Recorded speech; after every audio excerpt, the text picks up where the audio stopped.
Spektakli i mbrëmjes së sotme në Big Brother VIP Albania 5 premtohet që të jetë më interesanti, pasi do të ndodhin shumë ngjarje dhe situata të ndryshme. Megjithatë, ajo çfarë njerëzit dëshirojnë të shikojnë më shumë është se çfarë do të ndodhë me Kristi Lamajn, këngëtarin e njohur, i cili për publikun ishte një nga pretendentët për të fituar garën dhe çmimin e madh.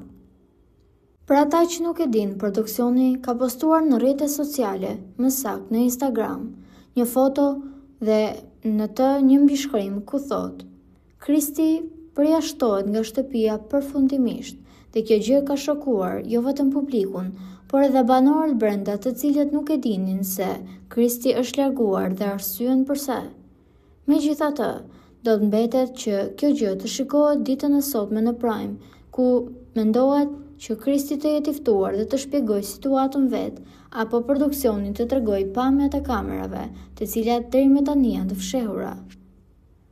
Gjithashtu, ka patur edhe situata të ndryshme, si ajo mes marrëdhënies të Brikenës dhe Mateos. Ka patur një krisje, megjithatë kjo ka qenë e përkohshme, pasi sipas Mateos, Brikena i ka kthyer atij shpinën, duke i thënë disa fjalë të cilat ai konsideronte të këqija. Megjithatë, Brikena ka shkuar atë që ta ngushëlloi, por kanë qenë banorët e tjerë, si Rogerti, i cili e ka nxitur më shumë Mateon që ta largojë atë nga Brikenën, duke e bërë xheloz. Pas mbrëmjes së djeshme, teksa Mateo u largua për të bërë një intervistë në Goca dhe Gra, kur erdhi, duket se marrëdhënia e tij dhe e Brikenës ishte rregulluar dhe çifti, pra ky çift banorësh, duket se po vazhdojnë njohjen e tyre, më të lumtur se kurrë. Kemi parë që, për herë të parë, Rogerti ka qarë me ngashërim në këtë emision.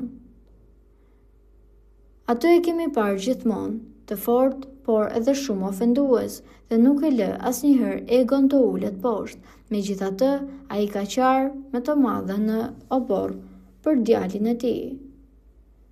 Fjalët që ka thënë konsistojnë: o Zot, më ruaj djalin dhe më rrit, dua të di nëse ai është mirë, pasi ka patur disa ndjesi të këqija. Prandaj produksioni ka lajmëruar që do të ketë një surprizë shumë emocionuese për Rogertin dhe mendohet që aty brenda të hyjë bashkëshortja dhe djali i vogël i tij. Të gjitha këto do të diskutohen ditën e sotme, por edhe debate të tjera të ndryshme. Po juve çfarë mendimi keni për këtë situata? Deri më tani, cili mendoni se është banori më i fortë? Komentojeni mendimin tuaj dhe mos harroni të shtypni butonin subscribe për të mos humbur asnjë video të re rreth kanalit tonë. Ju faleminderit.